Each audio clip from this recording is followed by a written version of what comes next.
I'm old enough now that for me and my group of friends, any guy in my group of friends that still can't like get a girlfriend or something, like now it's very clear that it's because of jarring personality flaws. You know what I mean?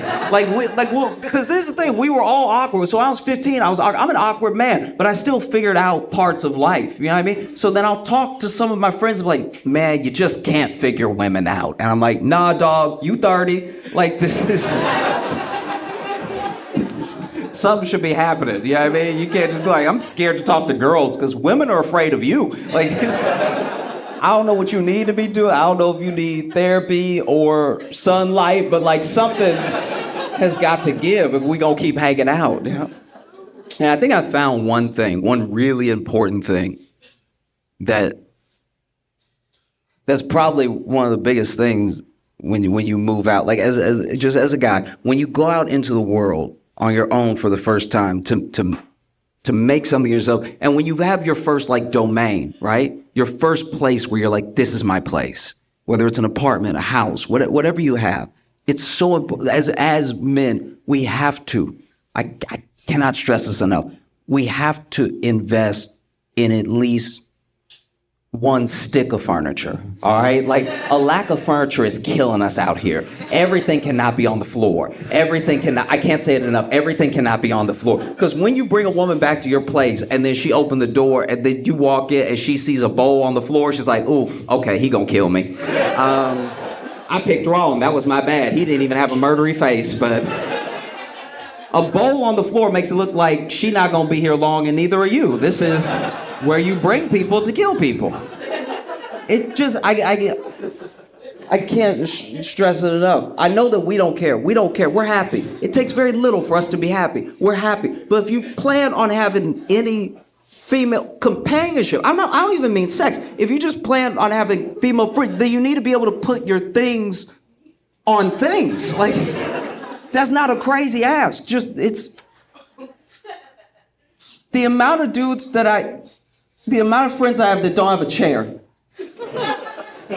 is so I understand if you don't have a dining set. I understand if you don't have a bunch of chairs, but you live here.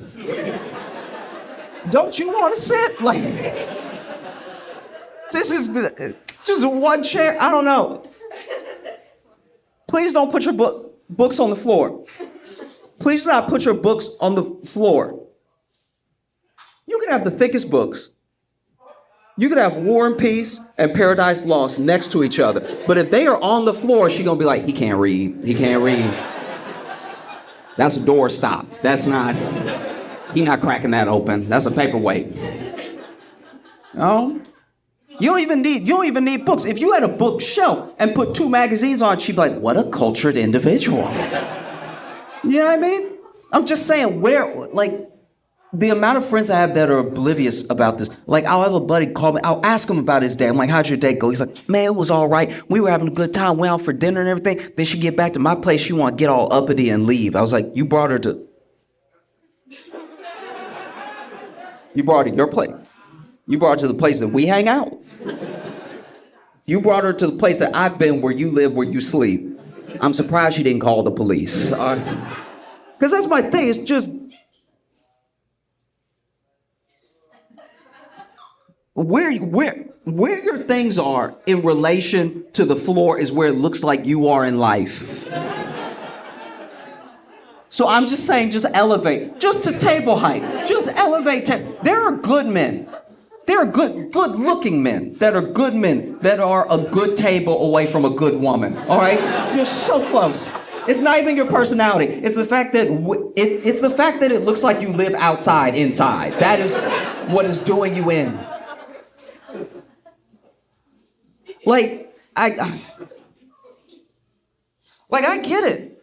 I was broke. When I moved to Chicago, I had no money, and I got my first place, and I slept on an air mattress, which was the floor. The air separating you between the floor and where you are, that's not real bed. That's floor. It is floor. I can admit that. That's floor, right? So I was sleeping on the floor with some comfort, okay? So I get it. When you go out into the world, on your own for the first time, make something of yourself. You may not have all the money. You may not come from money. You may not have resources. I'm not telling you to get the whole IKEA setup immediately or anything. I'm just saying you should have enough furniture that if you bring a woman back to your place, you have just enough going on to look like you were robbed. That's all I'm saying. Just when you bring her back to your place and you have to make the bookshelf everything, you gotta make it the kitchen cabinet, so then she sees a bunch of forks on the bookshelf and her face starts to screw up, you can turn around and be like, they got me. They got me. I knew this wasn't a good neighborhood, okay?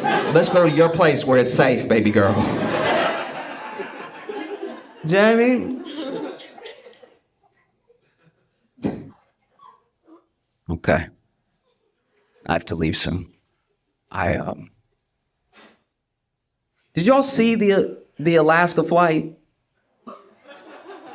The Alaska Airlines, okay, if you didn't see it, basically a piece of window popped off of the flight, mid-flight, it was still flying, it was still in the air, and some window came off, and then just a bunch of plane came off, like a door's worth of plane, it might have been the door, a door's worth of plane came off, and I have been so shaken because we've been shitting on Spirit for a minute. We really let Spirit have it all, and they have not had one of these happen. The whole plane get there with you when you fly Spirit. Like the plane that left is the plane that arrives, and you. That didn't seem like a lot to ask before, but now you really gotta wonder, right?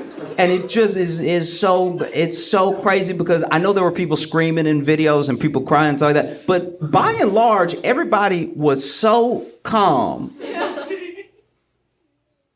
It makes me wonder if if it's an American thing, if we are so bloody, if we are just so traumatized from life in America that a plane can start to come apart mid-flight and you're like, well, I did pay $68, so I guess that's fair. That makes sense. I didn't pay for the whole plane to get here. You know what I mean? I paid for just me. And right now I'm still headed there. So I guess they're fulfilling their contractual obligation to get me somewhere. I don't know. I guess I didn't pay to survive. I just gave them the money to get on. So I should specify next time that I want to get there in one piece as well as the plane. Yeah. Blown away. Because that's the worst airline for it to happen on. Because they don't, imagine if you taking a nap, you mid-nap, right? Because you got a nap on an Alaskan flight. You have to, because they don't have the TVs. They don't have the TV, so the only thing to entertain you is your dreams, all right? So then you go to sleep, and then you wake up, and everybody's screaming, and it is louder, right? It is just louder in here now and a little cold because we are in space. That is way too high to be losing some plane. You know what I mean? And everyone was so calm, even in the post-interview after when they landed and then they were asking people what it felt like, what was happening. There was one woman, I understand that she was probably nervous and so she was nervous giggling, but there was one woman who was acting like it was a Six Flags ride. Like she was just like, yeah, and then a little piece came off, and then, I don't know, we were all like, what do we do? You know, I don't know, I had no idea. Like, it was so crazy. This has never happened before. Like, has it happened to you before? I don't know.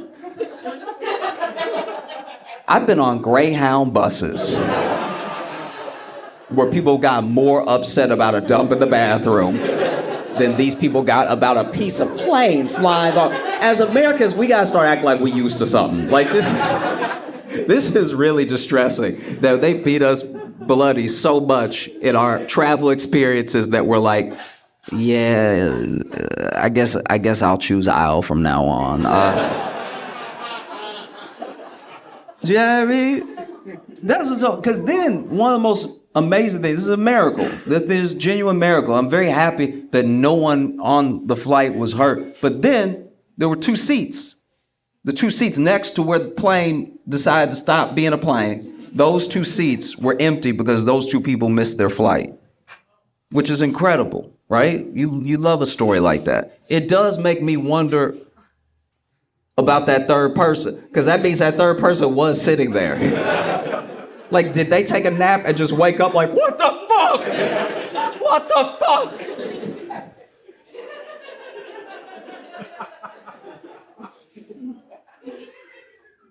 Like, where do you go from here? Okay, so I'm going to Montana this weekend, and both my flights were Alaska. Both of them were Alaska. And I didn't even have enough self-respect to switch airlines. They had to call me. They had to call me.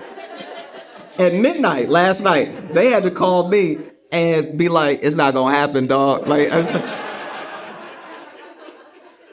that's the closest to a breakup I felt in a long time. Like, I didn't have the self-respect to leave, and then they had to be like, you not for us. Okay? I'll tell you what, though. I've been listening to some of Beyonce's album, the new album, the country one.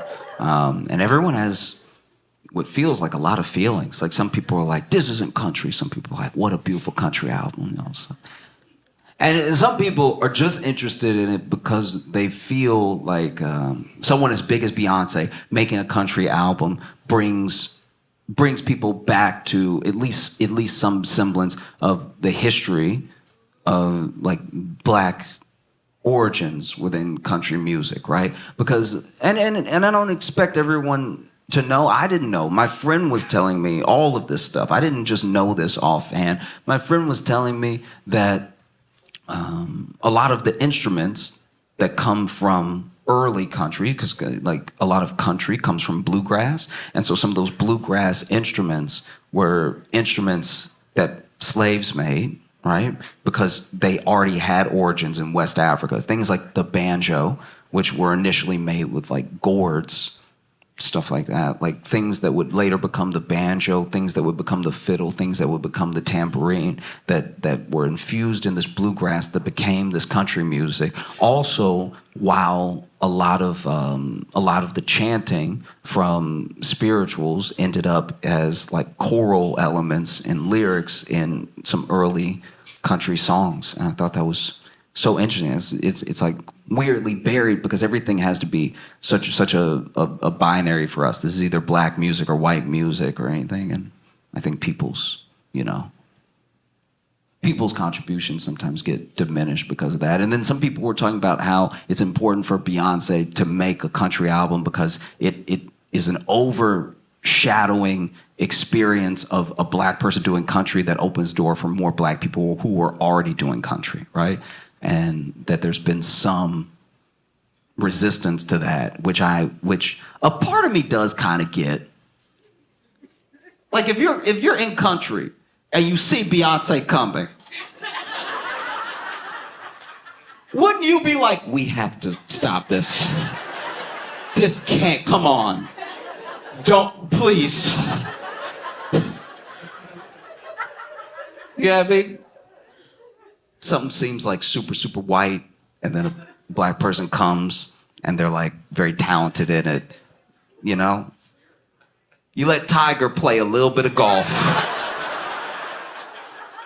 And not only did he win all the titles, he banged all of your women. Tiger alone, then you see Beyonce coming, you're like, can I have nothing? So yeah, that's where the resistance is coming from. You know. But that's why I find so fascinating about the origins of a lot of music in America. So much of that music comes originally in some aspect from slavery, whether it's like blues, country, there are rock elements, there are jazz elements. It's amazing that this horrific thing, this really horrible thing, what the people that it happened to turned it into is some of the most beautiful things that we have. I think that's incredible. I really do. I actually think about it a lot because I don't think that everyone would be able to do that. Like, what if the roles were reversed?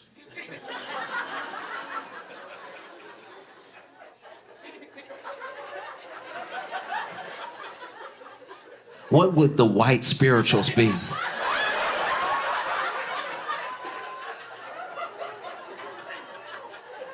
Because we can't take this lightly. We cannot take this lightly. I know I've used the word already in the set, but slavery was an abomination of humanity. No person should ever be able to treat another person this way. And out of all of these horrors came some of the most beautiful things that we've ever heard. Even if just down connecting the lines, connecting the dots to a person that's alive now. They have this music because this thing happened and someone made something beautiful out of it. But what if it was reversed? What if there were whites in the fields tilling the earth under the hot sun, which is not kind to white backs. And as they are tilling this earth, they're trying to find something in all of this devastating trauma to exhale their hurt in as beautiful way as possible, to build community among themselves. And they're tilling the earth as hard as they can, right? And then in the distance you hear, just a small town girl.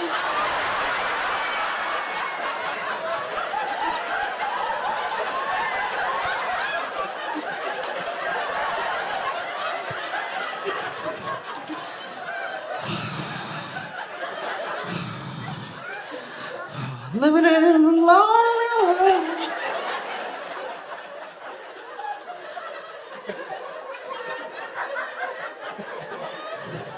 She took the midnight train.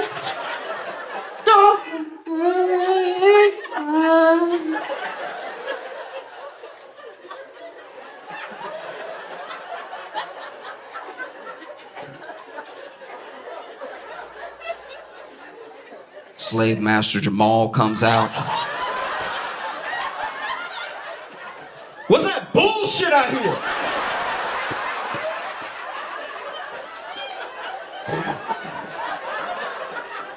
Yo, everybody get back to work, for real. Ain't nobody playing with y'all.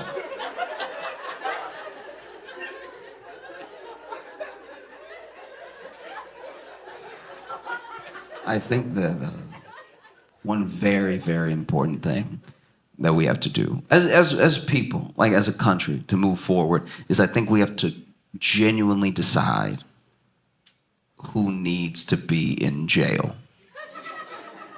Do you know what I mean? Because this is my thing. We can all agree that you do need jail. Like we've all met someone that was like, this feels like jail behavior. I don't want to risk running into this in traffic. I need you out over here, right? So we all have an understanding of the purpose of jail, but we don't seem to agree on everything that someone should go to jail for. But there are some baseline things that we all agree someone should go to jail for. But then people do those things and then they don't go to jail. And then people do other things that we say are very bad, things that we say you should go to jail for, and then they go to jail. And then we do change the law while they're in jail. Like I think about everybody who, was in jail for weed possession in states where weed is currently legal. They went to jail, and I understand that they broke the law, but they went to jail, and then we decided as people, because it's something that had to be voted on, that no, this thing shouldn't be illegal. And then they're sitting in jail like, so.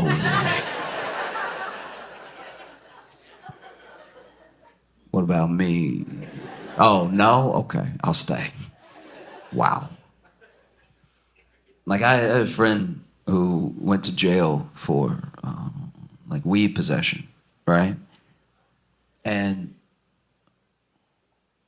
he did have a lot. He had quite a bit on him. He had, I'll call it an entrepreneurial amount.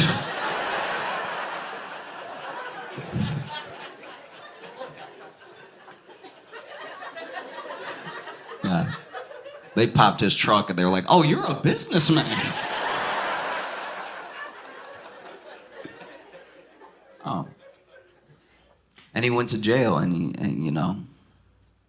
he said one of the craziest experiences was that when he got out and his friend came pick him up and they were driving away from the jail, one of the closest things built near the jail was a dispensary.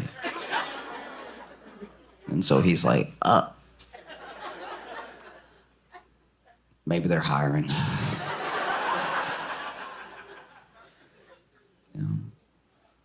Because we all know people, in theory, who should be in jail and aren't.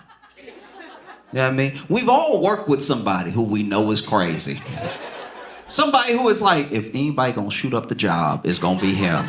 And we all know, people in different departments are like, have you met him? Stay away. Don't make eye contact. He crazy, right?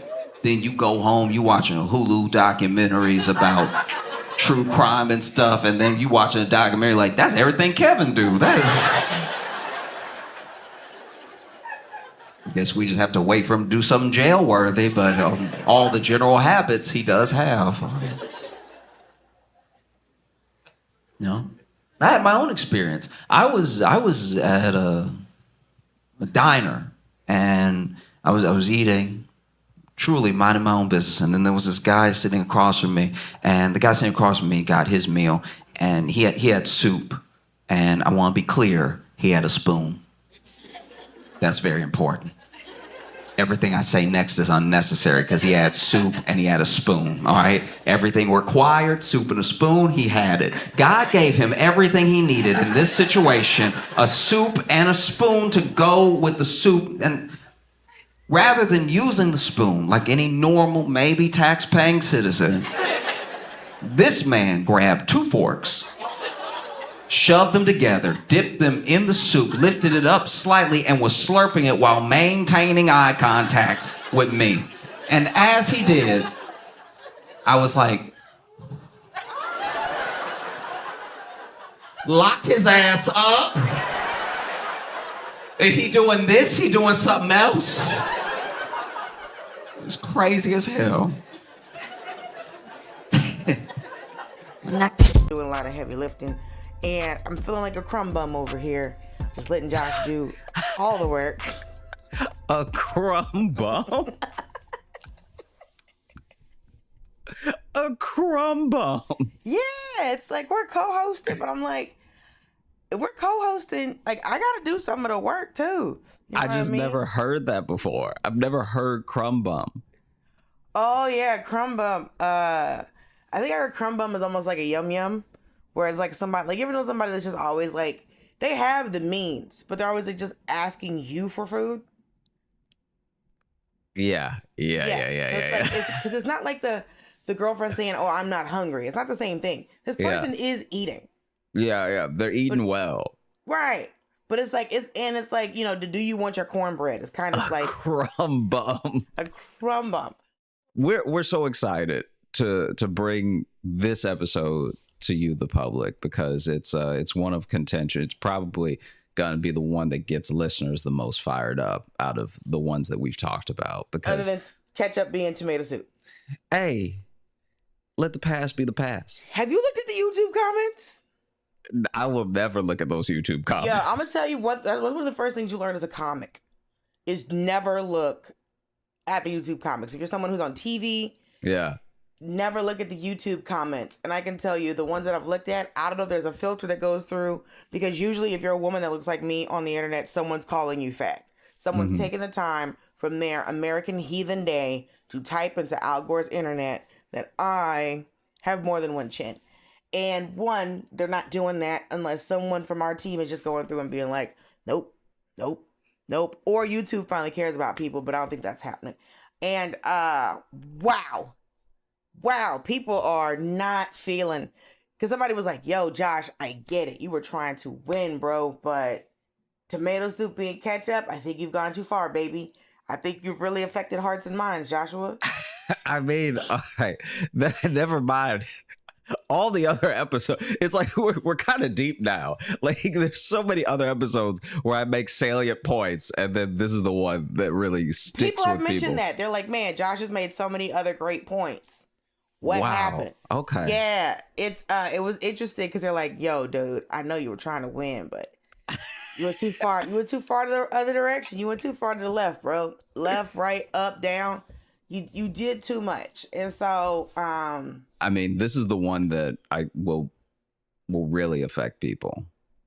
well, I think it's interesting because the topic for today is chocolate versus vanilla. Mm-hmm.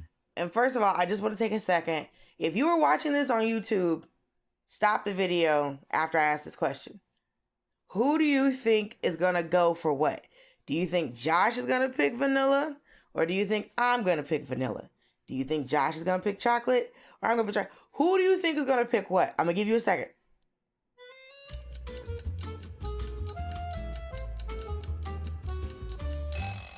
So, just to let you know, this is chocolate versus vanilla. And guess what, y'all?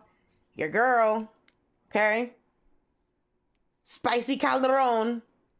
Your girl's team vanilla. Ha, you didn't see that coming, did you? Did you? You didn't think that me,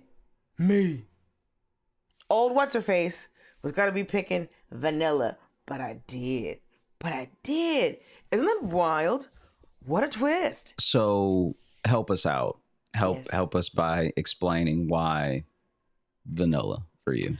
I think vanilla for me, one, it is an ice cream flavor that I grew up with because my mom likes to add things to ice cream. So we would get the pecan sandies. We would put those in ice cream. Sometimes just as simple as, throwing in your favorite cereal. Maybe putting your own little fruits. Vanilla was a carrier for flavors, right? Some of my favorite ice cream flavors, like Moose Tracks, the base is vanilla. Like those flavored ice creams, like the I never really got into Ben and Jerry's mainly because it was expensive. But if you give me a Bluebell situation, you give me a Mayfield situation, a Mayfield Moose Tracks, a Mayfield Turtle Tracks, okay? If there's tracks, I'm eating them. If an animal is out here putting his imprint on the planet with caramel or chocolatates, put it in my face, okay? I like vanilla. Basically, when I think of vanilla, I think of ice cream. And there's different types of vanillas. There's different kind of carrier flavors. One thing I used to really love to do is when we go to the Chinese buffet, because you grew up in the South, there were always Chinese buffets. At the end of the meal, you go get your little soft serve ice cream, and then I would add a little lemon juice, like a little fresh squeezed lemon. That was a nice palate cleanser after eating all the variety of things you eat at a Chinese buffet. I do honestly prefer it over, like, in cakes. I don't prefer, like, I've never had a chocolate birthday cake because I've never wanted a chocolate birthday cake. I've made chocolate birthday cakes. I've made chocolate cakes for people. I guess this is my thing. This is where I feel like you are so misguided. Wow, what the hell? Good night. This is where. So I look at vanilla as one, right? As like if we are talking flavors, vanilla is the number one as far as units of flavor and taste. Okay? It's where you start. It's a good place to You're start. telling me a scale from 1 to 10. From 1 to 10. And I'll even say this. People give vanilla a 0. It's a 1 because it is a flavor. It's not plain. It's vanilla. Right? Right. But you can't really enhance it. Like you said, it's a character. It's just a carrier. Oh, okay. It's a carrier. So then it's a platform for other flavors. It's not a real flavor that's out here striking joy into hearts and minds. It's just out here helping cherries and sprinkles get along. But it's also, did you think about it as a collaborator, a peacekeeper, a helping hand to bring different flavors together? How about this? I've enjoyed a triple chocolate cake. You can't have a triple vanilla anything because vanilla's vanilla. It's one. and you can't multiply 1 times 1. You could have a vanilla. Well, I mean, it's not triple, but you can like have a vanilla cake with vanilla frosting. That's a thing that exists. It's a thing that exists that all tastes the same. It's just a steady attack on your taste buds where you're getting overwhelmed with the vanilla. Listen, I presented my case. Okay. Now you present your case. Okay. Your very predictable case. Being team chocolate. My very okay. All right. Chocolate came to us, blessed us, was discovered in multiple countries. All right. It came to us from multiple parts of the earth. No. You know, the came cacao. from the New World. What? New World.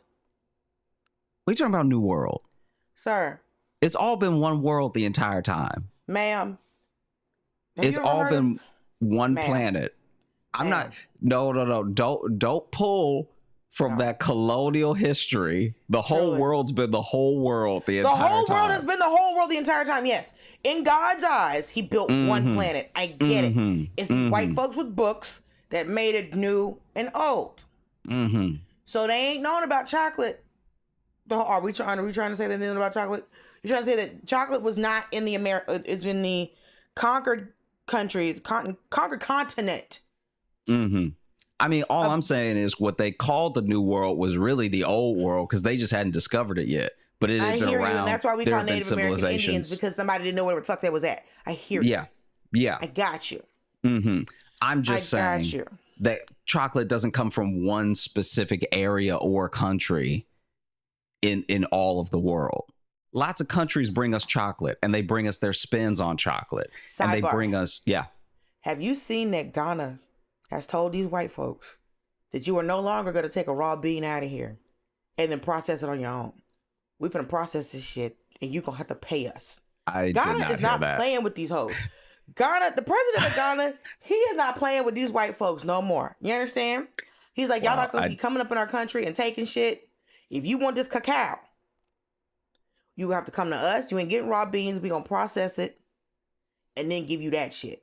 Because you've been in here you've been getting uncut, the raw, okay? And don't want us to have no processing plants. Old boy said, fuck y'all. Keep praying for him. I'm worried about his safety. Because these white folks are a problem.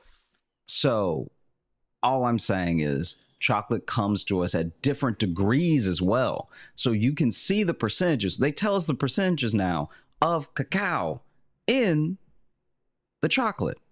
Absolutely. And that just lets you know how stepped on it is. I understand, but that pure, right? So those bitter sweets, those 75%, those 25%, and those Hershey's, they all have different flavors. They're all coming from a different place. Vanilla, it can't get stepped on because it comes out stepped on. Have you ever seen a vanilla bean? Yeah, I've seen a vanilla bean. But that's an old world plant. So you have to remember, like at one point, we think of it as very generic because we have all the things here. And because it is. But at one time, sugar was exotic. Because motherfuckers didn't have sugar. I mean, if we have to go in the past for vanilla to have a leg up, then we just went to the past about chocolate. We just went to the past about chocolate. I'm not saying at one point all of these things were exotic. Italy didn't have noodles until Marco Polo came back from China. If it was not for the Chinese, the Italians, what would they be making? What are they cooking? What are they famous for? Real good meatballs. And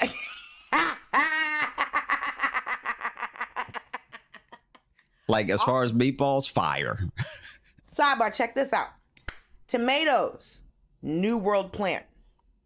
Noodles came from China. If it was not for somebody leaving Italy, what would they eat, bro? Real good meatballs. All olive oil, everything. So yeah, I'm just saying, fire meatballs. Fire this bread though. So I'm just throwing it out there. Yeah, I'm just throwing it out there that there are different degrees or different levels of chocolate. If we're just even going to keep it to bars, right? Bars, these bars, a vanilla bar is Why are you fine. saying that so hard? And a chocolate bar, that's how we want them. That's how we take them. That's how we love them. Okay. Chocolate bar. And how many types of chocolate bars are there? The most you're going to get out of vanilla bars is cookies and cream, which is still getting a little chocolate in it to help it along because it's struggling. Vanilla is a bean. So you can't turn vanilla into a bar because it doesn't even have, it's like, if you think of all the things we do with like different beans, like soybeans and stuff like that. Vanilla is like, it's dried and you're just taking the seeds out and it's very much like an extraction process. But there's no, like, I did not know probably until I was almost in college that cocoa butter comes from chocolate plant. I didn't know where cocoa butter came from. Okay. So like if you ever had like white chocolate, white chocolate is basically a stick of cocoa butter from what I've heard.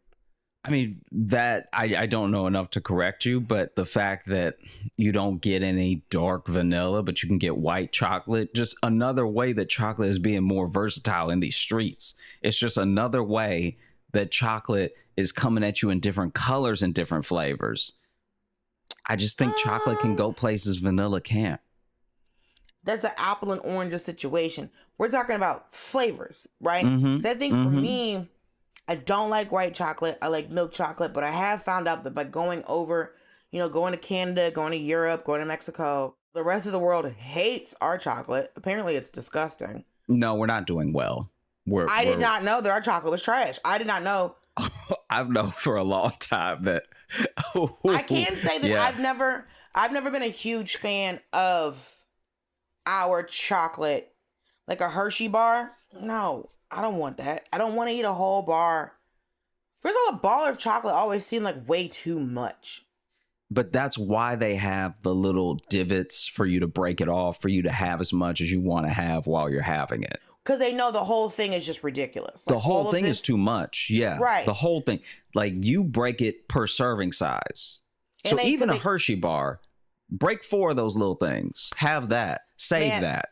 2 is my max, and then eventually I'll wrap it up and set it somewhere and go, either it's in the fridge for the rest of my life, or it's not.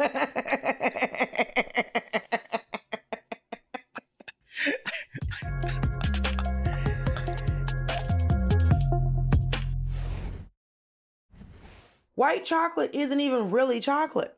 It's chocolate that they've taken the cocoa out of. So there's no cocoa. It's just fat. Mm-hmm. And then they've injected chocolate flavor Mm.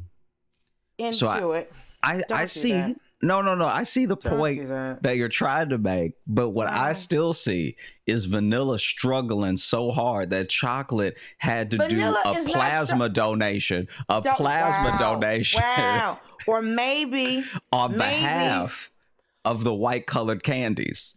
Or maybe vanilla doesn't have to go with Sammy Sosa. Okay. Doesn't have to be the last generation of Michael Jackson to be out here doing his job. Okay. I don't want to bring Michael into this. Sammy Sosa, we all know, looks like a thumb. Doesn't make any sense. Don't Okay. act like I'm making you do these things. I If didn't chocolate- want to have to. Like you're pulling out all the stops now. Because of Vanilla something I knows who said. vanilla is, and vanilla's like, listen, I'm flavoring things, okay? I'm giving you, because look at this, the nature of the flavors, okay? Chocolate is heavy, okay? It's gonna sit on the tongue, but there's a fat content, there's oils behind it. There's a lot of things that chocolate is doing because there are different aspects to it, right? Like, but vanilla, on the other hand, hey baby, I'm a bean, and you put me in shit, okay? Mm-hmm. I'm doing cakes, I'm doing creams, all right? I'm giving you, it's a whole different campaign. There's way less processing when you're dealing with vanilla. No, there's no vanilla bars. Because if you try to make a vanilla bar, it'd be like a white chocolate situation where you need some type of base and then you're injecting flavor. But that's not how vanilla works. Vanilla is giving you a lightness, okay? Chocolate came in to be heavy. Chocolate came in to step on your feet and be like, hey, what's going on? What you doing? About to fuck up your teeth, okay? No kids going to the dentist or the dentist, okay? Ain't nobody sitting up getting caught with vanilla all on their face. It's not happening. Vanilla has better press because vanilla is a more refined situation. Vanilla's not out here in your whole Halloween. That's what Vanilla's doing. Vanilla's a classy bitch. All right, Vanilla's sitting down and like, hey, yeah, Vanilla can't be in everything. Okay, you got triple chocolate cakes. You got chocolate on chocolate on chocolate on chocolate. Vanilla comes in, boom. That's the flavor. There's vanilla, and then there's a little vanilla bean. Chocolate, on the other hand, is letting you know it is stepped on like a motherfucker. Chocolate is letting you know, hey, I can be bitter, I can be sweet, I can be stepped on. All it is stepped on, okay? We know American chocolate. Okay, sidebar. Also, we have to mention this one thing. Have you ever had a chocolate orange? Yeah. What do you think about it? That was fine. I think that's a flavor you have to grow up with. No, I can see that because the people who love it have always been eating it. That's very fair. And they're not American at all. They also love to crack it to like open it. It's like an event. Like that's how you can tell that they grew up with it because they love to press down, which opens up all the slices and then they eat it. I mean, as things go. But I was annoyed, one, when you bite into it that it's hollow. Yeah. Because there's nothing. I'm like, I thought there was going to be an orange cream situation. I thought this might have been a Cadbury situation. I thought they were going to give me more, right? Okay. They said orange, a chocolate orange. I thought that it was going to be more than just the shape of a fucking orange. But it's kind of cool that it's in slices. You can distribute it to your friends or to your children, right? It's cool. It's whatever. I'm just saying, I've had a whole type of chocolate. Listen, what you're not going to do, because I know what you're posing. I've met you. I know what you're posing an argument. No. What I'm not going to do, just for the record, this is unedited. I was being quiet. I was listening. And then out of nowhere, I get what you're not going to do. I know the wheels, nigga. I know the wheels. And the wheels on this bus were eventually going to get us to the chocolate room at Harrods. That's where these wheels were going to go. Because I wasn't even thinking about it. What? That you don't know how to do this right? No. I wasn't even thinking about it. I'll tell you why. Because I was going to let you punch yourself out. Because in my mind, yes, there are some situations where we're talking apples to oranges. But it's apples to oranges because chocolate can go so many places that vanilla can't. All right. You talking about not all up in people's Halloween. Let's talk about the fact that really a lot of people don't even want vanilla like that. So vanilla can call itself classy. It can call itself sophisticated. It can call itself particular and choosy. But nobody is choosing vanilla. When was the last time you saw a vanilla fountain at a party? Help me. You can't, because vanilla doesn't come. Because vanilla doesn't come in a liquid form like that, okay? That's not happening. Sounds like it's not versatile. It's not versatile. It's not the best you've heard in a while. What I'm saying is that... Thank you for getting that reference. Don't just shake, it's regular style. What I'm saying is that because of what vanilla is, also, you know that chocolate in them damn chocolate fountains is never high quality. It's never great. It's never good. Come on. Don't be using chocolate fountains, nigga. They got nacho cheese fountains too. Okay. I don't know if you ever saw. Have you seen this clip from TLC? Where this woman talking about her wedding and she wanted a ranch fountain. She wanted a ranch fountain, Josh. Honestly, I want to see it. I want to see a ranch fountain, okay? I'm sure they have a marinara sauce fountain. We out here putting anything liquid in a fountain. I honestly think a marinara sauce fountain can't happen because it would be far too splashy. Like you can't even approach that thing without messing up your whole shirt. It is splashy. You need something that's kind of, That makes me think that a ranch fountain would be splashy too. It might be, yeah. Because you need something that'll come down in a ribbon. You need something that'll hold its shape. Something beautiful and smooth like chocolate. I'm with you. I understand. Nacho cheese. Nacho cheese. Something that when it's room temperature is solid. That's what I'm talking about. You know that this is tantamount to terrorism, all right? Because terrorism is ketchup is tomato soup. Salsa is tomato soup. Honestly, Call Bin Laden. You are his predecessor. You are his greatest student.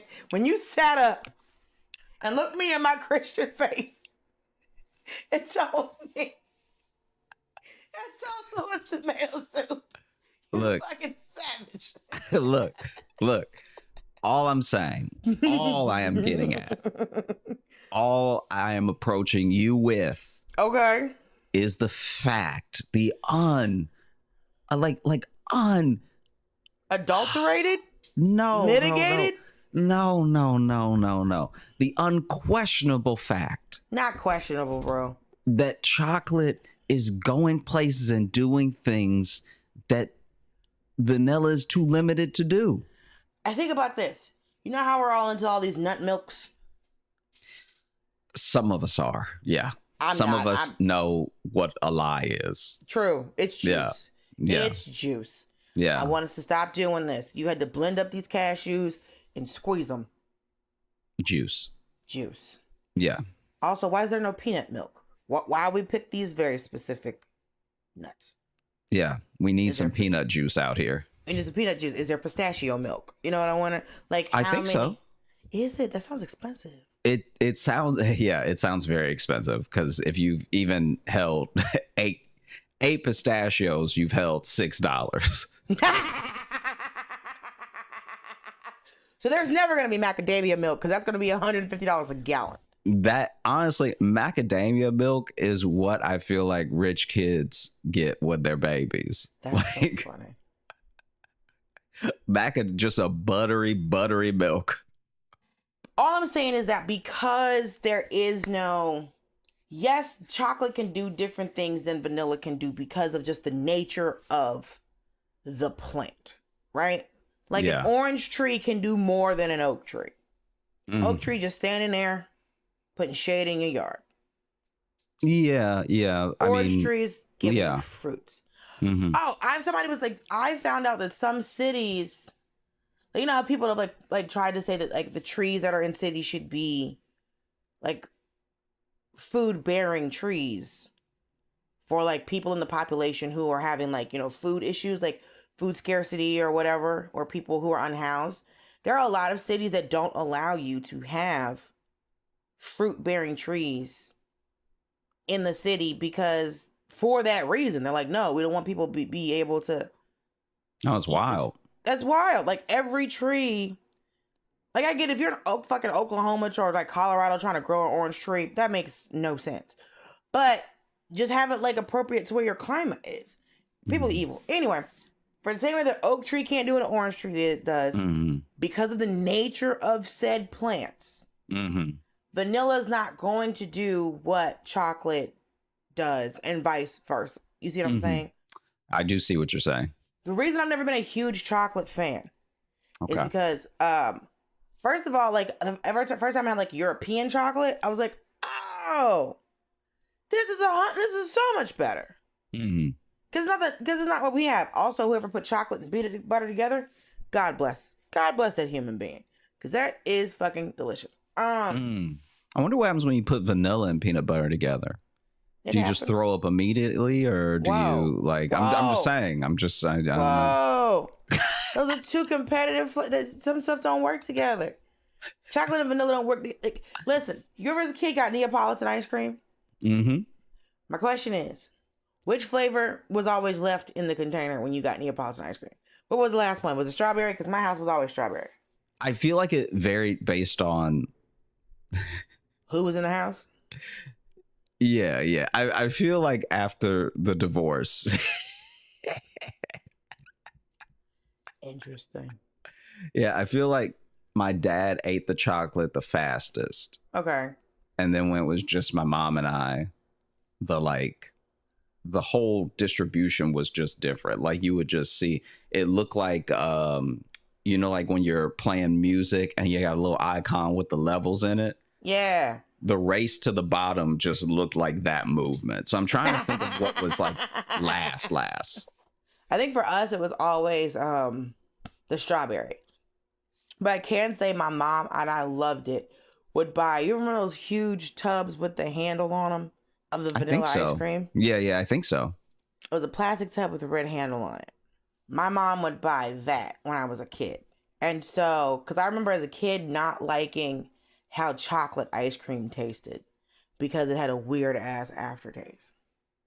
And even as an adult, having tried very expensive chocolate ice cream and, gelatos and shit, and being in like nice ass places, traveling the world, I still get that weird ass aftertaste from a chocolate ice cream. I think sometimes chocolate cake. I think I like a lighter. Now, I love a brownie. Brownies are my jam because brownies for me seem to be the right balance of chocolate to other things. But like chocolate cakes, I'm not always like a chocolate cake. That's too much. I need something else to like break this shit up. Can I offer up one extra thing? Try it. I don't think that when you go to other countries, you get the good vanilla. I think that what's happening is the pinnacle of vanilla we've already tasted, and it's fine. And then you go to another country and you have their chocolate. What do you think the pinnacle of vanilla is? I think the absolute best vanilla I've ever had was something that really brought out the flavor of the bean. And it did complement the other flavors that were with it. Because what are your favorite, just as an example, what's your favorite type of vanilla pie? What do you mean vanilla pie? Like, do you count cheesecake as like a cake? Do you count it as a pie? I'm trying to think of times we put pies with lots of vanilla flavor. Why don't we put vanilla flavoring in cheesecake? Because you know how you can have a chocolate pie. Yeah, like you can have a chocolate pie, you have a chocolate pecan pie, you can have a chocolate pudding pie. Yeah. Banana pudding is a very famous vanilla flavored situation. There's bananas in it. There's bananas in it, and sometimes those bananas completely overpower the vanilla. Oh, I am the person that always picks the bananas out because I don't like bananas. I love plantains. That's for another day. Wow. That's you heard it here right now at minute whatever of this episode. Yeah. Plantains versus bananas is gonna happen. Oh, you know what? Our next episode, plantains versus bananas. We're doing it. Please, you ready? Please don't. You ready? You ready? set yourself up. You set yourself up. Come on. Okay. Come on. Come with it. I don't think you're really ready to lose back to back. You're not ready to lose back to back.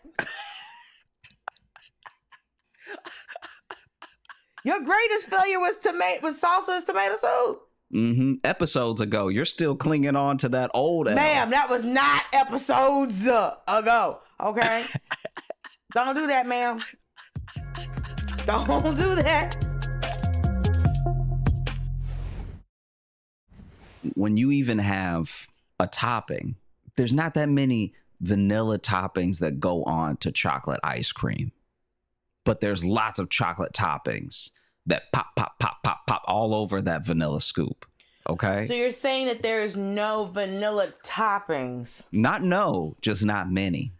What if chocolate is just loose? What if chocolate is just for the streets? What if chocolate is doing too much? What if chocolate? Chocolate's doing too much. No. What if that's the thing? You are not going to call my delicious mocha, my delicious dark, my delicious milk. You're not going to call all of my chocolates hoes. That's not what's going to happen. I'm just saying that it had to be so versatile because it could not focus. We need to sit down and pray for your loose, your plain, your basic vanilla. That's what we need to do. What if chocolate is doing all of this because it couldn't there's no refinement, okay? Maybe it's giving you, maybe it's McDonald's, okay? Maybe it's McDonald's. Maybe it's out here just throwing anything. You need to slow. You need to slow where you're going right now because you're about to crash. All right, I ain't got to do you're about to crash. You sound, nothing. as someone who was the tomato soup, you sound like the tomato soup right now. Don't you because dare. when you say, but I know chocolate is say, still chocolate. I know chocolate is still chocolate. I'm not finna sit up and say that. Listen, salsa will never be tomato soup. Okay. when you Chocolate sit will there, always be doing all of this out here. Okay. when you say that what if chocolate is McDonald's, please remember, please remember what flavor a McFlurry is and is Vanilla. only vanilla. And then you just add stuff. It's like a Blizzard at Dairy Queen. It's a base. It's giving, what it can do is it can give you other things. Or it could just be an ice cream cone. One of the first time as a child that you was able to use a machine, from the first time you saw an ice cream cone coming out of a machine, it was vanilla or vanilla chocolate swirl. But it was vanilla day one, baby. Vanilla been here since you had teeth. That's simply not true. It was vanilla or chocolate or the swirl. Hey, you out here? So your machine had 3 nozzles. Congratulations! Look at God. And look, I know what you tried to do. You tried to get me to go off the rails, and it's not going to work. No. It's Listen, not going to work rails because the rails are fine and established. All I'm saying is you are really coming at me like you own Hershey's, like you own Lindor, like you own all of it. Don't mean nothing to me. Okay? No, name me one of the vanilla companies. Go ahead. What you mean? What do you mean? What do I mean? You just started rattling it off. Chocolate companies. Tell me those great, beautiful, powerful empires of vanilla. What? They don't exist. Madagascar, baby. The country? It's their, you said empires. That is their McCormick, okay? That's who's out here giving you vanilla. But this is the thing. I named chocolate companies. You can buy vanilla beans, right? Mm-hmm. And do whatever you need in your life, okay? Mm-hmm. You can't go pick up a bag of cacao beans. That's not happening. You got to process this. You just can't show up and be like, hey, let me get that pod. Let me get that giant bean and get the seeds out. Dry these seeds, ground them, add sugar, because what you have to remember is that you've never had chocolate in its pure form. Chocolate is not sweet. It's not about being sweet. It's about being delicious. It's about being versatile. And all they do is add sugar to it. When they do something with a vanilla bean, you infuse it with a cream. You know, you can have that vanilla flavor. You ever had Baker's chocolate? The bittersweet? No. Baker's chocolate. Just the big brick of chocolate. Yeah, but the thing is, Baker's chocolate is actually the true form of chocolate because there's no sugar in it. We all remember the other episode of Roseanne where DJ bit into Baker's chocolate. He's like, ugh. And we were like, she's like, yeah, I tried to tell you 6 times. So what I'm saying is chocolate in its raw form. Mm-hmm. It's not good till you put sugar in it. That's simply not true. Have you had plain chocolate? I have had plain chocolate. And I've also had the darkest of dark chocolate from. They still put sugar in it. No, I know, but that one, when you go to like Ecuador, you go to these countries that do the 95%. So for you to prove this point, you had to go to Ecuador? I didn't have to go to Ecuador. I'm simply saying that at every level of putting sugar in chocolate, all the way to no sugar, it was fire. All the way to no sugar. So from no sugar all the way to just sugar, chocolate is dope. And it's useful. It's useful. If it was dope, how come nobody's... If it was dope, chocolate with no sugar. Why is that not something you can really... Like, other than like big ass brick or Baker's chocolate, which also looks stepped on. No one... Because dark chocolate... Because like they've given us dark chocolate, given us milk chocolate, given all those things, right? Mm-hmm. So dark chocolate is chocolate that has no milk in it? Is that what dark chocolate is? Like No, dark chocolate has less sugar, almost no ingredients. Like when you see the percentages of like the cacao in it, that's when you know it's like truly not only just quality but also healthier for you, because there's almost no ingredients at all. so The you only put these- ingredient will be what they put in it with the mix. So if you have like a matcha dark chocolate, you'll read it and it'll say like the bittersweet chocolate, the matcha green, and cane sugar will usually be like one of the last ingredients, which means they put the least of that in there. They let these people put grass in this chocolate? You can put anything in chocolate. What about matcha? Yeah, Tastes like grass. I've had it and they made it very good. It's grass. It's very complicated to make, but it tastes like fresh lawn. Because your vanilla is like a platform. You said it yourself, Don't it's say a carrier. mine. No one's right. making money off of okay. I'm not making no money off of this vanilla. You're not making no money off of this vanilla. So you're not making no money off this chocolate. Okay. Then vanilla in general is like a carrier. It's a platform. It's like an elevator floor. All right. But it can also chocolate is the whole house. No, It's but the thing whole is, it house can you're be in. But vanilla can be listen, when you look at these specialty flavor ice creams, chocolate is not always the base. Because if you put a bunch of stuff in a chocolate ice cream, it just tastes like chocolate ice cream. Right? But vanilla, throw a little caramel swirl in it. Throw a little fudge swirl. Hey, do both. You're an American. Nobody can stop you. You're awful. So out here throwing all kinds of things in this ice cream, right? Because it's a collaborator, okay? Chocolate is a bully. It's pushing all other flavors out the way. Like, this I is do insane. this. This is wild. Hey, I'm telling you, as someone who's been where you are right now, this is a mirror, okay? I'm trying to help you the way you tried to help me. Chocolate is a bully. Okay, it's sitting up melting in your hands, getting all over your face, making you look like that you ain't a college graduate. All right? Why are there so many chocolate candies and there aren't that many vanilla candies? We've already Because of the established nature- that bars. Because of the nature of the plant. For the same reason that there's orange juice and not pine juice. There's no flower, you get juice out of fruit. We're not asking plants that don't have fruit to be juice. So Wait, what was that apple juice versus pine juice thing? You're saying that there's no vanilla bars, and there's no vanilla bars because of the nature of vanilla. And now I'm asking why there's no vanilla. There's no vanilla M&Ms. There's no vanilla. You know what I'm saying? Like loose candies. Because it is a flavor that comes from. It's think of it like more like a herb, because it's a plant that gives you a flavor. So like your bay leaves, oreganos, stuff like that. So you're not going to get the same things out of vanilla that you get out of chocolate because of the nature of the plant. You can't squeeze vanilla and get oil. Like you can't get oil out of you can get soybean oil, canola. I still don't know what a canola is. But yeah, I've never met a canola. I've never seen her in the streets. I've never seen her out here working. She does what she does, right? Yeah. But also sesame oil. What a tiny seed. What a tiny seed. Giving us flavor. Giving us flavor, bro. Like I remember the first time I had something with sesame oil in it, I was like, I think that must have been the devil, because that was just too much flavor hitting me all at once. That was insane.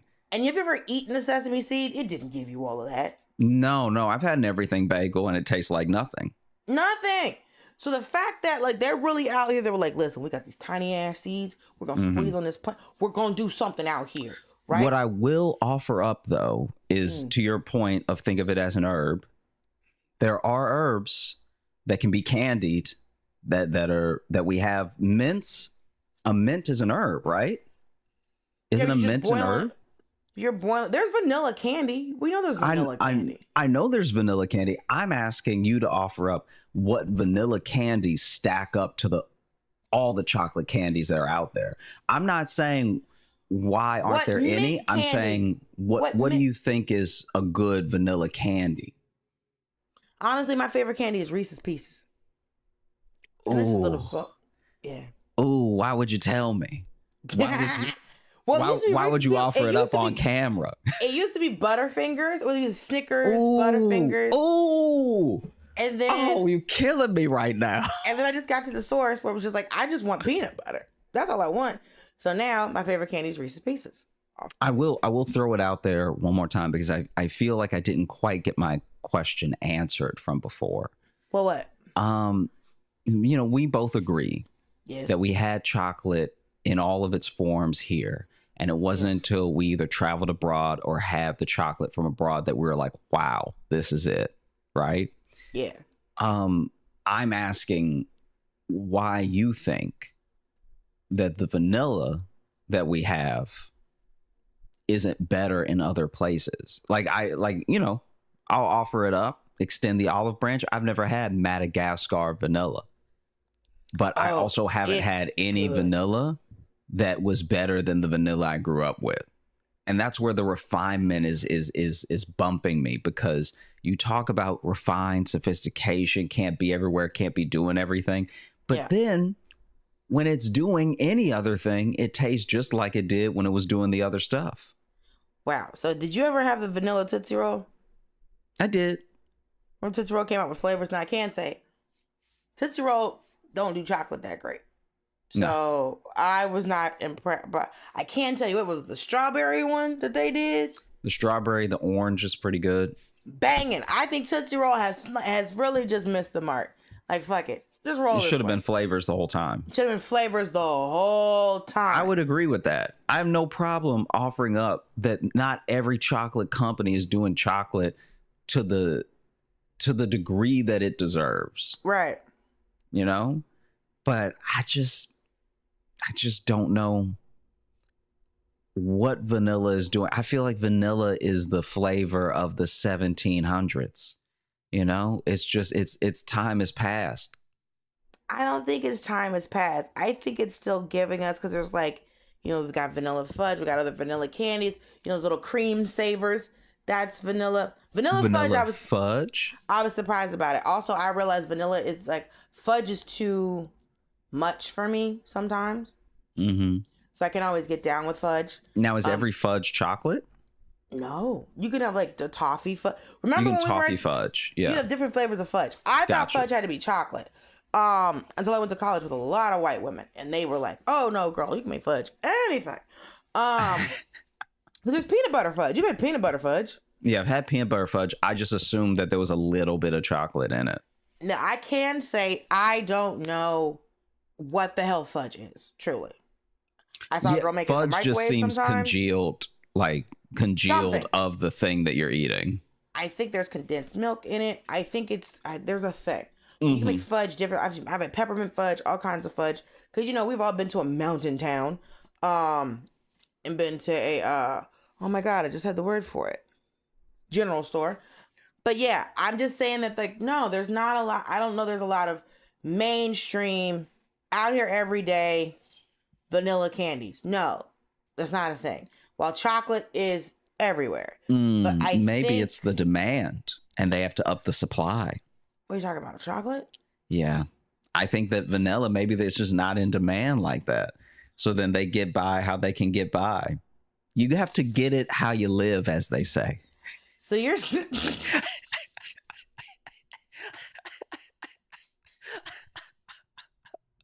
in the streets. And if anybody's in the streets, it's chocolate. Vanilla is a flavor. Chocolate is a thing. If that makes sense. Nope. I will not let you do this. This is how conspiracy theories start. This is no, vanilla is a flavor, chocolate is a thing, all right? And it's not a thing from this world, and it's an inside job. You can find the real chocolate, the original chocolate, at Area 52. That's the area they don't tell you about. Nah. What I'm saying, for the same way that, in the same way that mint can't be a bar. Mm-hmm. Mint doesn't do what chocolate does, but you're not out here attacking mint. Because other people have not had the audacity to compare mint and chocolate. They'll put I'm only the comparing mint flavors. in chocolate. See, you that's know? what I'm saying. I'm comparing flavors. You Mm-hmm. are trying to compare carriers of the flavors, bars, cakes, ice cream. So I'm talking about the flavor. I'm with talking you. about the flavor. I'm with you. I'm just saying I'm proving that there's a better flavor by where it goes and what it can do and how many people want it in all its So you're saying forms. that because it has a bigger distribution because of the nature of the plant because of what it can become. I'll make a full plain flavor argument right now. Okay. In a chocolate milkshake and a vanilla milkshake at a diner, a mistake that I often see it happen. I've had it happen to me throughout my entire life. When you get a vanilla milkshake, Yes. the ratio of milk can be off, and it can easily be off because vanilla is a carrier. The distribution of milk and chocolate in a chocolate shake is much harder to mess up, because if you put too much milk in a chocolate shake, it's not even going to look like a chocolate shake. It's going to look like a dirty milk, you know? So you're saying just because vanilla and milk are both white? No, I'm saying what I've had happen to me in my life has been milkshakes, whether they were chocolate or vanilla. The vanilla, sometimes it can't even overpower the milk. Now I'm just drinking some cold milk with some ice in it with a little bit of vanilla flavor. So because you've been to a diner owned by some cheap motherfuckers who bought cheap ass ice cream or thought that somebody wouldn't notice because they didn't put enough vanilla ice cream in to this milkshake, this is vanilla's fault? Because I've had some very amazing vanilla milkshakes, but honestly, my milkshake of choice is strawberry or a cookies and cream, or have you been to the Chick-fil-A and had the peach. that's a peach one, Oh, the lemonade one. the frosted lemonade, Yeah. or a mint cookies and cream shake? Mm-hmm. I mean, the fact that you're not saying vanilla is a bit telling. I've said vanilla, and I also said other things that I like. Mm-hmm. Because, one, I'm not always a milkshake person, okay? Okay. But you know what I love? I love a Blizzard from Dairy Queen. But yeah, all I'm saying is that I'm not trying to win here. Real quick, I'm so sorry. I'm just, because I also know we have to wrap up soon. You reminded me.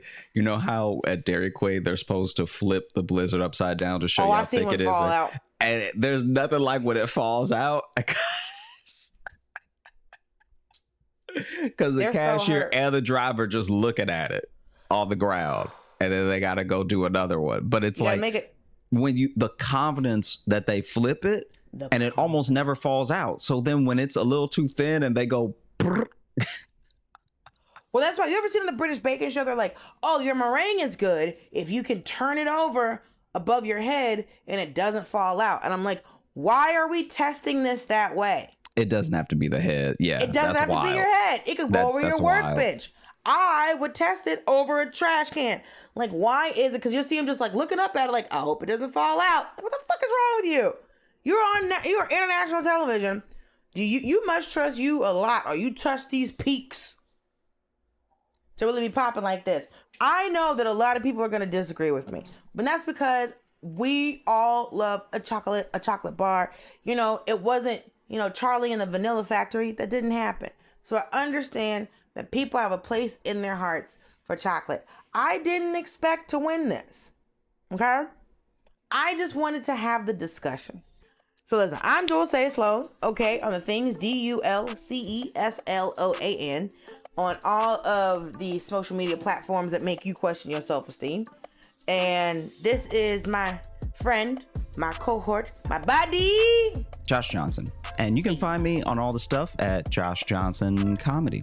TikTok, YouTube, all that stuff. Hit me up on Instagram. Let us know in the comments of these videos that get posted what you think. And feel free to let us know what you'd love to hear us talk about next. If there's a classic duo that you think one's better than the other, if there's a classic rivalry that you want to get our thoughts on, y'all just let us know. But we appreciate you listening. We hope you had fun listening, and I hope you have a great day into the weekend. Call your mom. I felt so dumb. I didn't realize a service dog and an emotional support dog were two different things. I knew they were different because the names are different, but I didn't realize in which ways they were different. A service dog is trained. That's a trained animal to take care of the person that has the need that they help with. An emotional support dog is just a dog you feel a connection to that you just get to emotionally support. The dog doesn't have a choice, really. The dog is... You just roll up on a dog one day and you're like, I'm gonna tell you everything. That's... Wow, I did not know. Had no idea. And I bring it up because my friend, she got an emotional support dog for her husband without knowing that this dog was an emotional wreck. I don't know what's wrong with the dog. They bring the dog home. Something wrong with the dog throat, okay? I don't know what it is, but it can't bark right. So it doesn't bark, it just screams, okay? And not like a yelp. This isn't sad. This is worse than that. It just screams human screams, okay? So the dog, I was on the phone with her, heard the dog in the background, and the dog was like, oh! That's just all the time. That's all day what the dog does. Nonstop. It's crazy. The dog has bad nerves, and so it screams all the time. Everything sets it off. You pet the dog, it'll scream, and then it'll let you pet it, right? Because you snuck up on it to pet it. So you pet it, you're like, oh. It's terrible. Dog's a light sleeper, too. So the dog will be taking naps, the most Instagrammable naps you've ever seen. Just like belly up, paws down, everything. And it'll still be snoring little puppy snores, too, like, oh. No, that's how it wakes up every day. And so she's like, my life is hell. This is terrible because I got the dog as an emotional support dog for my husband, not knowing that the dog is anxious and my husband's anxious. So the dog is emotionally supporting the husband just in the wrong direction. You know what I mean? Because then the husband is like, I don't feel so good. And the dog's like, yeah, you're right. It's a lot to be worried about, dog. It's crazy out here. What's that over there? Huh? Like, that's what it's doing all the time. She can't get any sleep because the dog sleeps with them. So the dog sleeps in between. It's actually adorable. It's like very like home living.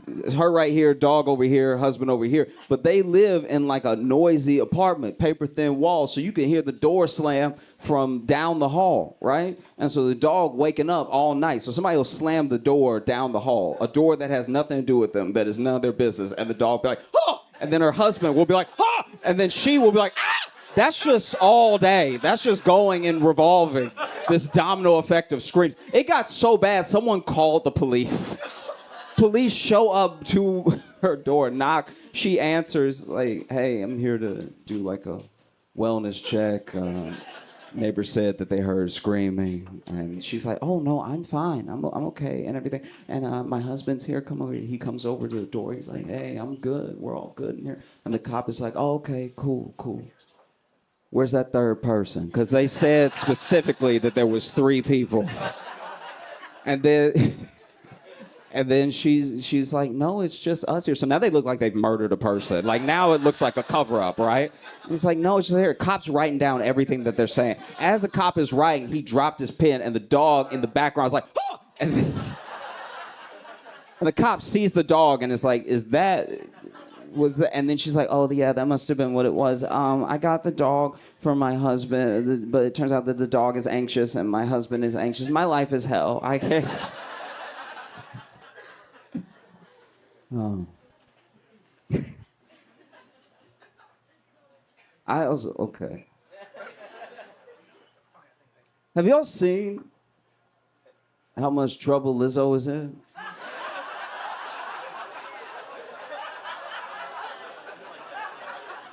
This is crazy. This is genuinely wild. You know, if you don't know, like Lizzo has a lawsuit out that's like coming at her for like all types of discrimination and body shaming and stuff like that. And it's her fans who are like genuinely hurt. Her fans are very hurt by the whole thing. She lost 150,000 followers on Instagram alone in one day when the news broke. 150,000 followers in one day. That means even bots were like, I can't endorse this. This is unacceptable. But genuinely, I think this is the thing. I think that Lizzo's fans are so hurt because she's known to them and to a lot of the world as this like true beacon of like light, loving yourself, forget haters, embrace who you are and everything. Which is why this should be a lesson to everybody in here, everyone listening to me right now. This is a lesson to all of us to never, ever become a positive influencer. Don't do it. Don't do, there's too far to fall. Oh my God. I'm not even like a famous guy, but I still, in case I ever get there, tell people all the time that I can be a dick. Just to give myself some breathing room, you know what I mean? Just a little bit, you know? That way when I fall off my pedestal, I sprain my ankle instead of break my neck, you know what I mean? Because I'm human. Something's gonna happen. Somebody's gonna catch me on TikTok one day, just yelling at a United Airlines gate agent. And when I get caught, even people who don't know will be like, he always told us he was a dick. Like, I kind of laid it all out there. It's tough. And I think that this is the reason that it's so tough for people. We do a thing that is not fair to us and it's not fair to the people that we do it to, where we pull our role models, our like heroes, positive influences from people that we already like from doing other stuff. You notice that? We rarely ever make an actual activist famous. You know, there are people doing the work. There are people, whatever you care about, there are people in the world only doing that thing. But instead of finding them and lifting them up, we're like, no, after LeBron dunked, he looked in the camera and said, Black Lives Matter, bitch. So I think the cops have to stop. I think that's all we need to do, really. We can't keep doing this thing where we conflate talent for character. You know? You gotta be very careful. Be very careful of the people that seek power and the people that seek fame, because they're usually the same. And then we act surprised when we see their worst sides, you know? And we only do this thing with celebrities. You never do that with a regular dude with a regular job. You know what I mean? Somebody can sing, doesn't make Martin Luther King, you know? We never do it to regular people. I've never had a plumber that was so good, I was like, he must be a good dad. Like, there's something about the way he plumbed that just spelled father figure, you know what I mean? Like, the way he be pulling it out.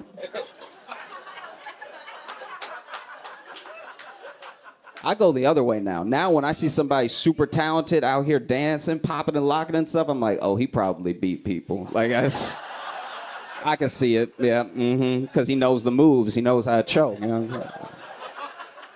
And we don't know. We don't know what happened. We can feel how we feel, but we don't know, right? But I will say, it doesn't help that Lizzo hired Cosby's lawyer. That's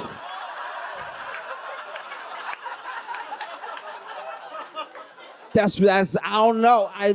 We don't know, but that doesn't feel good. You know what I mean?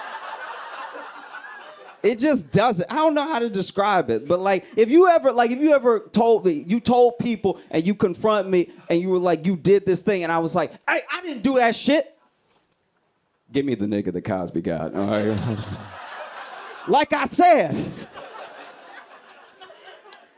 Oh.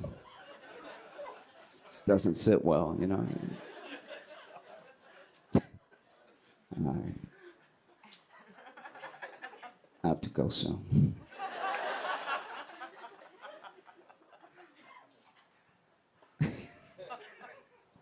Everybody's had a gun story so far, so I figure I'll tell a quick one. I was in Texas. Texas is like open carry, you know. And so I saw these two dudes. I was in Target, right? And I saw these two dudes bump into each other, and they both whipped around. And they didn't seem angry, but they were checking each other up and down. I was like, this is some like alpha male type thing is about to happen, right? And then one was like, I see you're carrying. And the guy went, I sure am. And like, I should point out real quick that this is at the self-checkout at Target. So I'm just trying to ring myself up. Like I'm over, but he over here and he over here. So I'm gonna get shot because I'm in between, right? You can't have a standoff with somebody in the middle. No Western has ever done that. You know what I mean? So I'm like y'all, please, we are in Target. And so then he's like, I sure am. And the other guy's like, so am I. And the guy who did this goes, oh my God, we have the same gun. Oh my God, that's so tough. They both pulled out their guns and they both had the same like camo print, everything. I was like, wow, what an adorable outing. You all were so great. Thank you so much. I'm Josh Johnson. Have a good night. I've had doctors that really just felt like they were piecing it together as we went. You know what I mean? Like truly, like one time I don't even know what it was. I had something on my leg that was like concerning me, right? And so I went to the doctor and I'm telling him about it. I'm sitting in his office going over it, going like when it happened, everything, how worried I am because I've never seen anything like this before and how I've just been like feeling like tired all the time. So I'm wondering if it has something to do with this. And he's like, yeah. And I was like, do you want to take a look at it? He's like, yeah, we'll get to it. And then he stands up, grabs like all the stuff, stethoscope, stuff that he, I guess he gonna listen to it. I don't know what the plan is. But then he's like, go ahead and stand up and you can drop your you can drop your pants. And like I'm like, why are you seem nervous? Like it was just do you know what I mean? Like it's not like we're buds. Like I have to do this now. And we've talked about it thoroughly. Like, you know where the thing is, like upper thigh, right? And so then I like open my belt buckle, I unzip, I start dropping my pants, and maybe I did too fast for him because he was like, oh, pause. I was like, pause?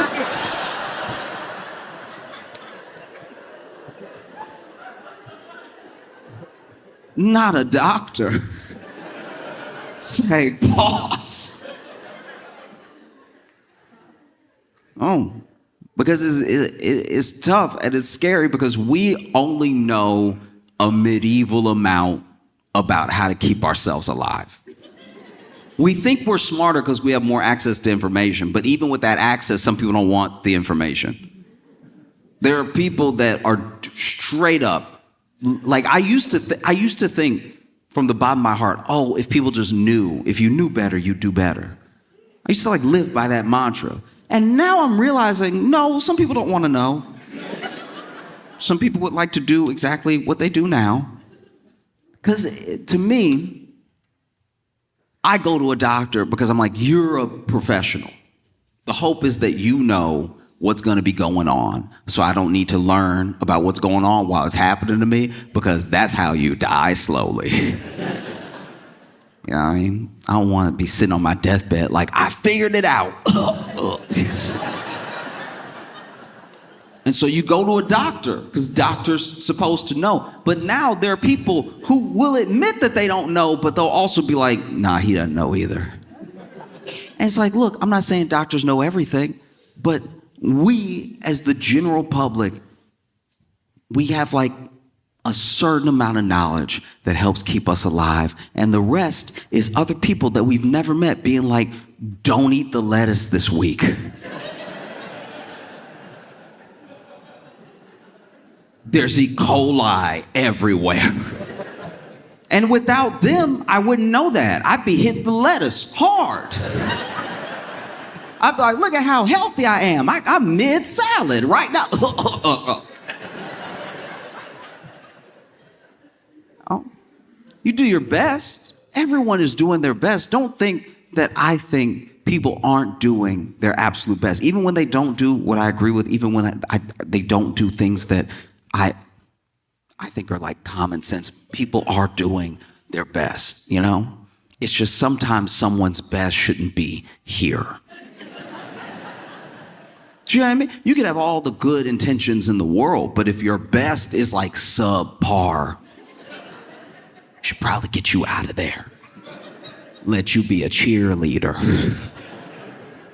Because I've been through all manner of like medical things. Luckily, nothing so serious that it was like fundamentally life-threatening for long. I'm very thankful that I don't deal with like chronic pain or conditions that I know people in my life do that make them have to adjust plans, cancel plans, make them have to adjust their life, make them have to be thinking about this thing all the time. I luckily don't have to think about my body all the time, you know? But I know a lot of people that do. I know a lot of people that depend on those experts for things that if we were going off of my knowledge, most of this room would be dead. Oh, I don't claim to be an expert, but I feel like there's this weird place we've gotten to where it used to be knowing something was like a big deal. Oh, ask them, they know, right? And now questioning something is as big of a deal as knowing something. And I'm not saying questions are bad. I just think that at a certain point, we need to distinguish the people who only ever ask questions from the people who actually know things. Do you know what I mean? You should ask questions. I don't want anyone to blindly follow anyone. I'm just saying that when people say do your own research, some of them haven't researched. Research is boring. If you weren't bored during your research, if you just strung a marathon of documentaries on YouTube together, I bet you that wasn't research though. I'm not even saying everything you learned was wrong. I'm just saying like research usually takes time, takes years of your life, takes dedicated study and attention. Real research, knowing something, you have to give something to know something. It takes nothing to just pick things apart until you confuse everyone. Do you know what I mean? And so I said all that because I've made mistakes in my life. I didn't know the difference between the emergency room and urgent care. I wish that they give one of them a less immediate name. I didn't know they weren't interchangeable, all right? It's the emergency room and then it's urgent care. Well, I urgently need help for my emergency, so what should I do? Where does that leave us now? I'm at a fork in the road and whichever I pick sounds like they'll help me quickly. Turns out emergency rooms are for like life-threatening, immediate care. Urgent care is for when you got like a headache.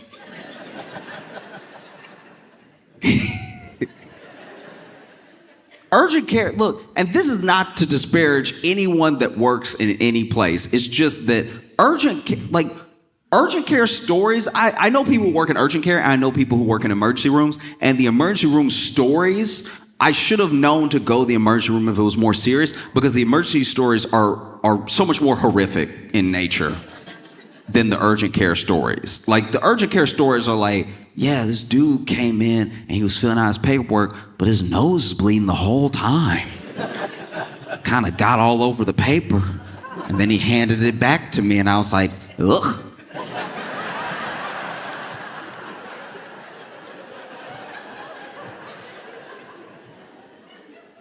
emergency room stories are like, there was a dude today that, and also anyone who's ever worked in an emergency room and then told me an emergency room story has 1,000-yard stare. They're not talking to me. They might be talking to God. They might be asking God, why would you let me see something like that? I got into this business to help people. I really want to help and heal, and you show me the devil. I don't want to see that ever again. Because what they will tell me with that wide stare is like, yeah, this guy came in today and his leg was... And it's like, I don't know what that is. That blinking? Sometimes they will just blink in silence. I'm like, is it in the room right now?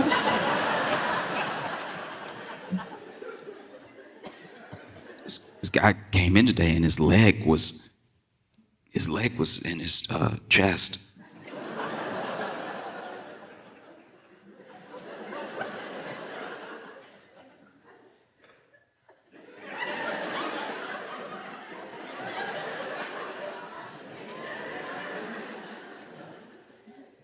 You sure this wasn't a dream?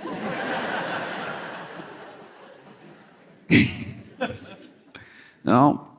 Like I went to urgent care one time and genuinely was sicker than when I walked in. When I left, I walked to the urgent care and I had an appointment, and which is odd because I thought you were supposed to be able to just run up in there, but get to urgent care. I have my appointment, and the person at the front, look, God bless them, truly. I know they were just doing their best, but they could not stop sneezing and coughing openly.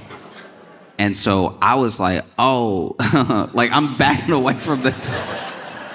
I'm like, yeah, so do you want me to just go right over there? Do you want me to just walk around you and go back there? He's like, oh, the doctor's not ready yet. I was like,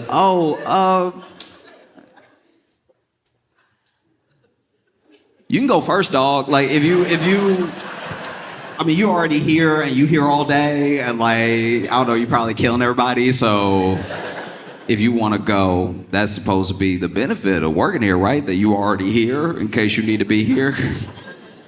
And he was like, oh, don't worry. Don't worry, it's not COVID. And I was like, that wasn't my concern at all. I wasn't wondering if it was COVID. I was wondering why it was happening right now to you. Like, I want you to be well. That would be better for everybody in here because we all came sick. And if we all mix our sick together right now, I'm pretty sure we'll get a new thing. And I don't want that to happen. No, and then my man sent me back so the doctor could cough in my mouth. Everybody had it, whatever it was, everybody had it. But now, when you go to the emergency room, let's say that's closer than urgent care, and you're like, hey, you know what, I'll just go right now. And then you get in there, and even if you have a terrible migraine, when you look around an emergency room, it does make you self-conscious about your sickness. The same way where you like go to the gym for the first time in 8 years and you looking around at all the people who are like already swole. When you get to an emergency room and you're not that sick and then you just see people holding bullet wounds closed, you're like, you can go before me if you want. Like, I'm...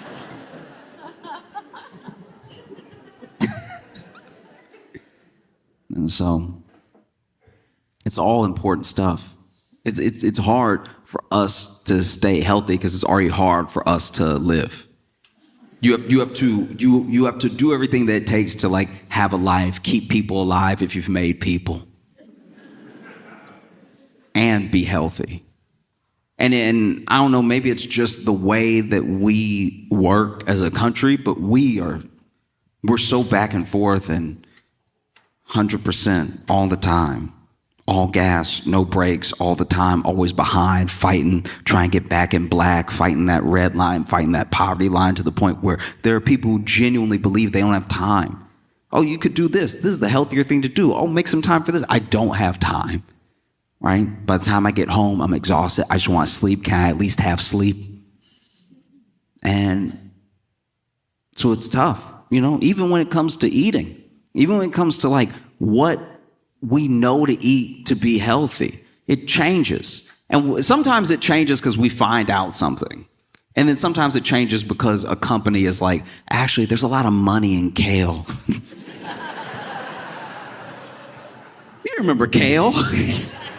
You remember that thing that we used to put at the bottom of every salad bar? It used to be the floor of the salad bar. You would go to a Pizza Hut and there would be kale wrapped around the pizza. Not on the pizza, under the pizza. You used to use kale as like foliage. And then one day somebody was like, hey, we growing all this kale. You ever taste some? You ever bite down to that kale? It's probably good for you. And then takes off, becomes a whole craze. I'm always blown away with food crazes of food that we've been eating. We've all been alive for a while now, but every year there will be some superfood that's a food we were already aware of. Remember when avocados had their day? Remember when avocado was like, no, your skin. And there's vitamins it's so good for you. Your skin. Do you want more skin? Your skin. It's so good for you. See, you have extra skin under your skin. You'll be so healthy. You remember coconut oil. There was a year where coconut oil could do no wrong. They were like, no, put it on your skin. Lather yourself up at night. You'll just be so moisturized. Put it in your hair. It'll get all the dirty stuff out of your hair. It'll clear out your pores in the hair and everything. Get the hair follicle all nice and juicy and stuff. Eat it. Cook with it. It's so good. It'll be good it'll fix your skin from the inside. It'll be delicious and it'll fill it. Ooh, it'll be like all of your organs have new skin. And then somebody else came out with a study that was like, oh, actually don't do any of that. Like it's actually gonna fully clog your pores. It's gonna clog the pores of your hair. And if you eat it, it's gonna be like a little too loose in your heart while your heart's trying to pump blood. I don't know what they said, but they turned on it in a day. And you would think that all this stuff is happening because we're finding out all these things. But what's really happening is all of these narratives are competing at the same time. There are people who have a vested interest in you eating as much meat as possible. And then there are people who have a vested interest in you eating no meat at all. And I don't even mean on a political front. I'm not even talking about environmentalists versus like vegans versus people who have money in Big Cow. I'm talking about genuinely there are people who believe, for whatever reasons they've come to, that they've concluded that they believe this thing is good for you, this thing is bad for you, and then they put it out into the world. And because we have the internet, you could look up anything, and anything is as good for you as it is bad for you. And that is scary when you know what a medieval amount to keep yourself alive. I'm not claiming to be smarter than anybody, and I try to listen to experts, and I try to do my quote-unquote own research. It's a lot of reading. It's pretty boring. That's why I feel like I'm doing the right thing.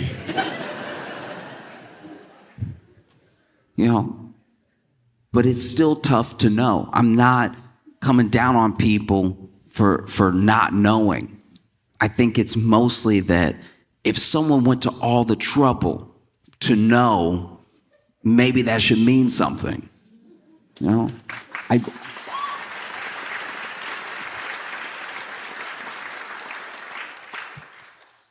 I say this because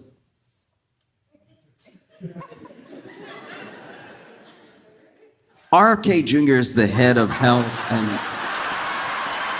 Human services.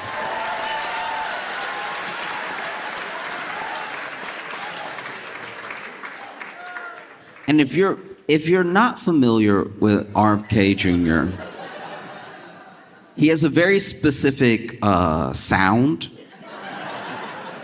very specific way of speaking and thinking, and he's on a real like health kick as a whole personality, all right?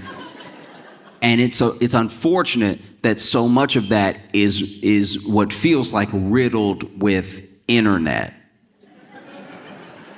I've never seen someone so interested in health and the science of health without just getting into the science of health.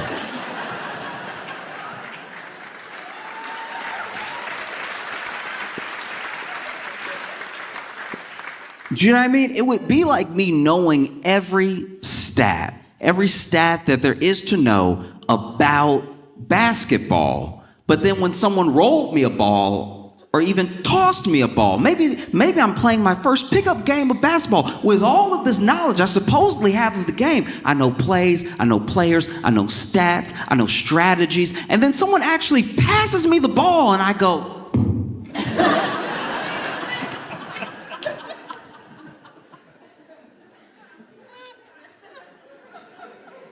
there are things that RFK Jr. has said and done.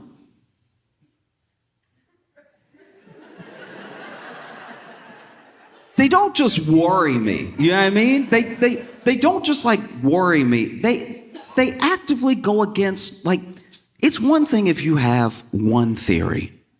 I let everybody be subversive about like one thing to me, because I'm like, all right, you might be right about this thing, who knows, let's investigate, right? When you have 90,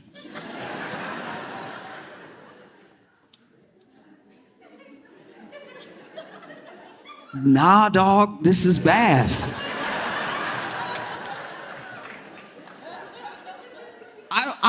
I don't even like repeating some of the things that he said, because it makes it, if I repeat it, I sound like I think it, because it takes me so long to explain what he thought that I sound like I think it too, and I would rather not.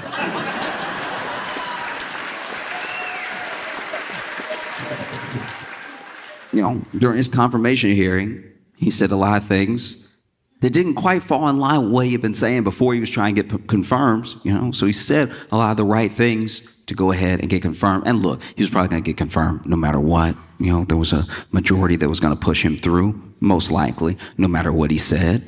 And then he gets in, and this is the most troubling thing to me about like RFK Jr. is that there are moments where he'll say something that is like, not only like not crazy, it's like the thing that everyone was hoping somebody would say. And then he'll quickly follow it up with a thing that no one has ever said.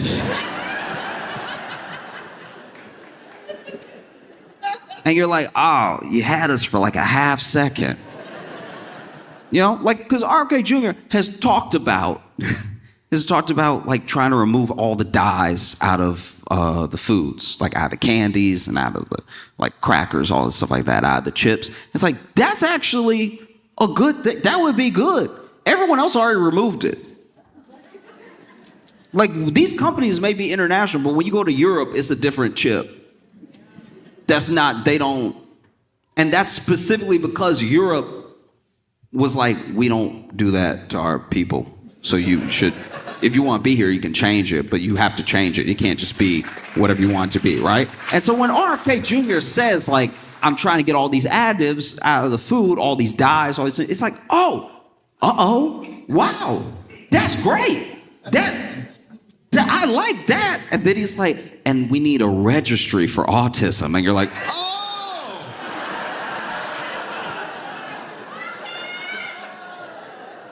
In what world? What are you doing? It's so deeply frustrating. You know? Because it's like that the whole thing the whole thing that is that is frustrating about it is that it is someone who, even in the face of experts, would rather not challenge those experts and prove them wrong to their face, just more talk to people who honestly and earnestly are trying to find out and don't know and lead them. You don't see him engaging in like real debate with a doctor who's made the thing their life, who's done the true research, and who's done it over time. I'm not saying science and doctors can never be wrong. I'm saying those are the people you should be having these spats with, instead of going on podcasts and convincing people who also didn't do the thing. They didn't make that their life's work, and then leading them down a path where we're not really sure how bad it could get. And this is in the midst of Doge and other things cutting jobs for like the National Health Institutes, cutting jobs at the FDA, cutting jobs in all these places where we need these things. In fact, there have been rollbacks on things that help us prevent things in the future, on research for the future of what might be going on somewhere else, is what scientists are thinking about all the time, when this thing might happen, right? And if you roll back on that, you won't see the effect right away. You may not even see it for a long time. But then when we are behind, because we used to be the leader, and we're quickly losing our first place position in being who the world looks to figure out new illnesses, to figure out, even with old ones, we can still figure out vaccines. We can still figure out all of these different aspects of how to keep people healthy and alive. And when you roll them back in ways that seem like they don't matter, or at least you don't want to give attention to, the effects we won't know the widespread effect of it. And I'm worried because RFK Jr. got in under this whole like make America healthy again attitude. It was sort of a mantra, right? And I understand that he's like a 70-year-old guy that bench presses. But I would like to, if I can, be healthier than RFK Jr. because he doesn't seem healthy. I haven't seen his blood work. I'm not saying I don't know, but he doesn't seem healthy because he does a lot of stuff that doesn't seem to lead to health. Long before he was ever confirmed for the head of Health and Human Services, there was a picture of RFK Jr., one of many, but there was a particular picture of RFK Jr. walking out of an airplane bathroom, barefoot.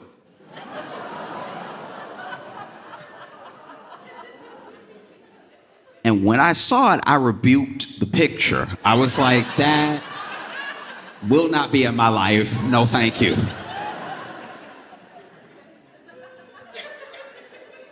I'm not a doctor. I'm not even a scientist. But please wear some form of footwear into the airplane bathroom. You had shoes when you got on the plane. What happened? What happened between the seat and the bathroom that you were like, I gotta get these off? Too restrained. This man went swimming in a DC creek that's been known for I'm pretty sure decades, that place is nasty. It's so okay. It's so nasty that the place is nasty. It's so nasty that they have a sign saying, "We nasty. Don't swim here, it's nasty." And sure, it's like this flowing creek and everything, but it's been known for a long time that sewage leaks into that creek. And he hopped in with the same feet that he walked out of that airplane bathroom with. Hopped in feet first, probably didn't even dip his toe in, was like, yeah. Swimming in the creek. with his grandchildren, I'm pretty sure. And his dog, you're the head of health and human services. Do us the service of being a healthy human. Like this is so crazy that we're watching you. It would be like watching the Secretary of Defense play Russian roulette. It's like, so you're not gonna be here long then. Why would you do that? Don't do that. We want you to be alive. It's so frustrating. Man has a congressional hearing where they're asking him about his belief. They're asking him about things that he said since he's been confirmed and stuff. And this man basically says, don't take medical advice from me.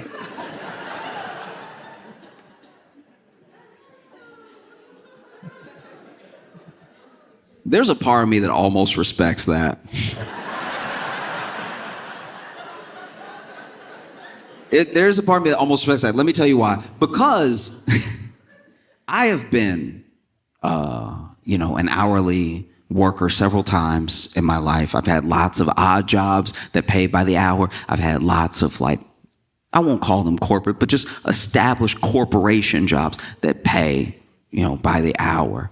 And the problem with hourly work, whether you're talking about me or anyone I've ever interacted with, especially from a customer service perspective, the problem with hourly work is I'm not sure if we're meeting at the hour you care about this job. I may have caught you at a bad time at work. There's 4 types of hourly workers. There are the hourly workers who are they start off great, especially when we're talking customer service. You start off great. I was here. You start off great. You clock in, you got a good attitude, you're ready to go. Nothing's happened yet. And then, a few hours into dealing with the public, you have been beat down to a place of which you're not sure you can recover. And you're thinking about how this is Monday. So, my life, Then there's an hourly worker that really starts to perk up the last 2 hours of shift. They're almost home. They're almost out of here. They're smiling at you because they almost don't have to see you. We're almost through with each other. I'm so close. Let's bring it home strong. Then there's the hourly worker that genuinely loves their job. Then there's the hourly worker who hates their job so much that from clock in to clock out, they are here to make sure that you hate their job too. Right? And at different points in my life, I've been a couple of these different workers. Sometimes I had a job where I could clock in and then I was good attitude, good everything. And then people just, whether they're impatient or they're rude or they're nasty, they just beat you down and you try to not let the last interaction affect the next interaction. But after a while, you just get to the point where you just got that face, that almost like a 1,000-yard stare. And you're trying to do your job, but you just want to be and his leg was in his chest.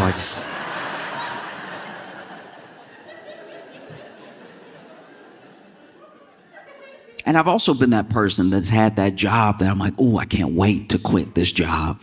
I can't wait to get out of here. And you know what? The close thing to quitting this job is clocking out of this job. I love clocking out so much. Sometimes I do it twice. I love clocking out. It's my favorite thing. Sometimes I actually worked a couple different jobs where back in the day you actually had the timesheet that did the and then, shot the paper back up. And that was extra fun. I would watch it. I'd watch it in slow motion in my mind. I'd be like, yep, zip, zip, and zip, zip. And look at you marked and ready to go. I'm out of here. I'm leaving forever, just tonight, but forever.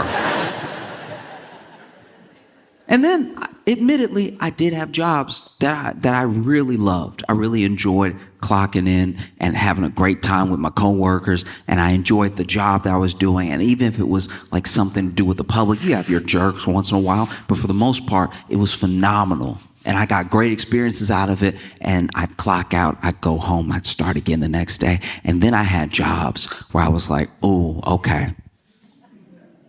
I don't want anybody to hate their life, but they're gonna know I hate mine.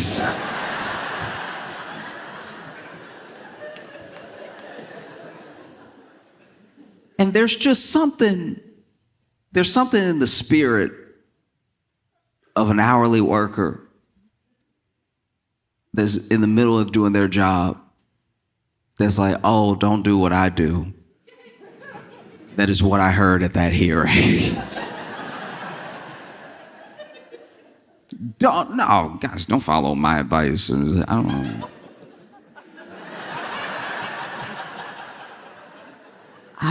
I be saying stuff. No. No, it's tough because it's hard to know that everyone has different levels of access and different levels of knowledge on how to keep ourselves healthy. And when you have things getting rolled back, like EPA regulations, FDA regulations, when you have people looking out less and less for the quality of drinking water, when you have people looking out less and less for what the next potential virus might be, you get yourself into some real trouble. And then they kick it back to us. They kick it back to us every time. They roll that thing back. They fire those people who, I'm not going to say every single person loved their job, but they roll things back to the point where now more people have more burden on them and less support to try to get us to where we need to be, at least on a basic level of health. And they're like, but it's up to you. You know, Dr. Oz came on and he was like, the best way to be healthy is to be healthy. And I was like, oh, do you have financial advice too? Because that's incredibly solid right there. The best way to not need these services is to not need these services. And it's like, okay, but you gotta remember, you're dealing with people who have varying levels of knowledge around what is and isn't healthy. My hometown has a bit of a meth problem. And a real conversation that I overheard at a bus stop was, no, they getting on to me because I'm smoking meth. But it's not like it's crystal meth.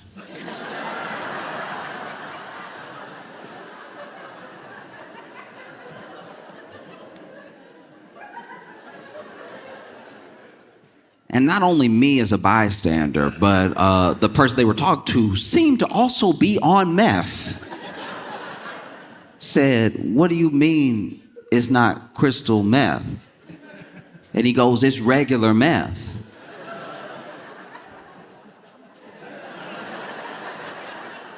And so then the other person on meth was like, no, it's all meth. Crystal's not the deluxe.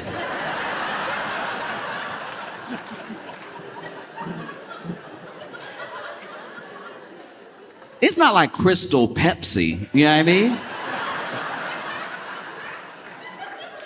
It's all generally meth. There's not a diet meth. Meth is the diet meth. I haven't eaten in some time.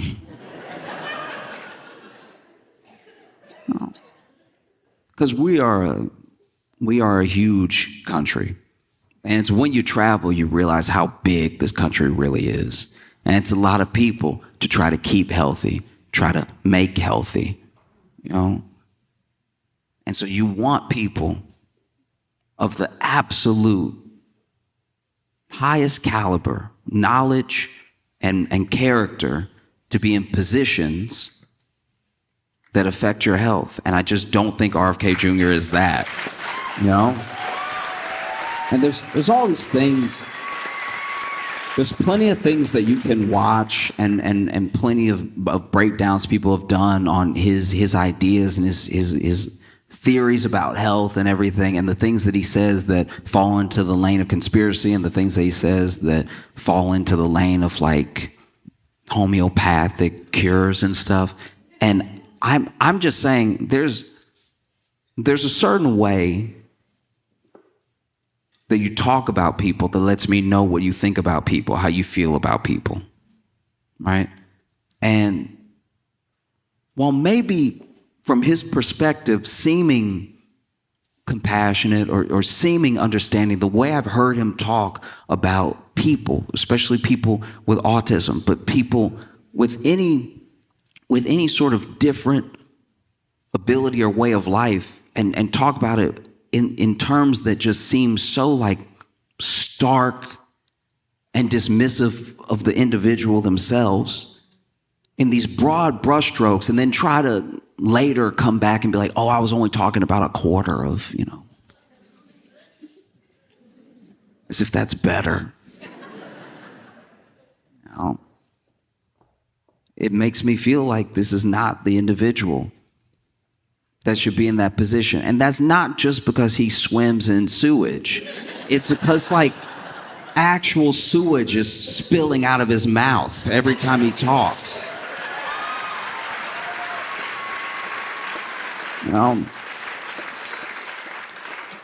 But yeah, maybe he can get the food additives out. I don't know. Like that's just, I don't know. That's what's so frustrating me about RFK Jr. It's like half of what people applaud him for even saying we should do or that he's trying to do is just a bunch of stuff Michelle Obama was trying to do. Like, remember when Michelle Obama was like, how about a carrot? You remember that? Remember when Michelle Obama was like, just try an apple. And people were like, why do you hate America?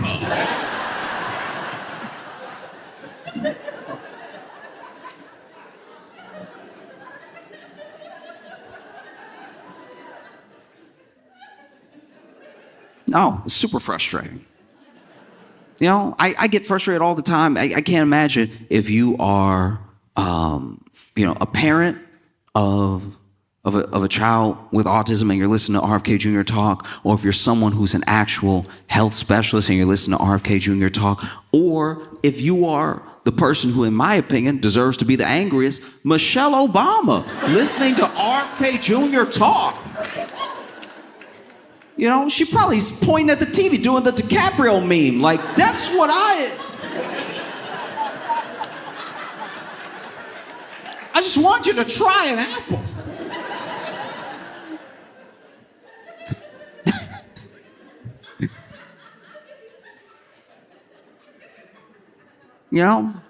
That's my thing. That's really where we screwed up, We do all this stuff when it comes to healthcare to make it inaccessible, right? So there's all these things that you have these premiums, you have these deductibles, you have all these different things that we understand are to keep us away from the healthcare. But then when it comes to the vaccines, when it comes to the treatments, I think we're too eager to give it to people. We should actually hold it back and make it seem like, I don't know. I don't know, it's all the way over here. Do you really want to come over here and get it? Like, I don't know. No, because I had a conversation with a friend that enlightened me a little bit in kind of that route of thinking. He was a new parent, and he was like, look, I'm not a doctor. I recognize that I don't know the science or anything, but I'm seeing all this stuff on social and on TV about giving my kids vaccines, but I'm also talking to my doctor who's telling me to give my kids vaccines, and he's like, I don't know what to do, and I'm really scared about what I should do, right? And I was like, okay, I hear what you're saying. And then he said, I just feel horrible if I gave my kid something and it made them sick or sicker. And I was like, okay, I understand what you're saying. And then I asked him, I was like, let's just go back in time for a second and just pretend that the vaccine that the doctor's trying to give you just doesn't even exist. And your kid was sick. Would you want it then? Do you know what I mean? And I'm not saying that as some sort of got you. I'm saying that when we're sick, we go to the hospital. When you're sick or someone you love is sick, you want a doctor immediately. All this like just asking questions, going back and forth, trying to dunk on doctors, trying to dunk on experts. It's always done from a place of like actually being okay right now. When you're actually in a hospital bed, you're like, do whatever. I'm coughing up blood.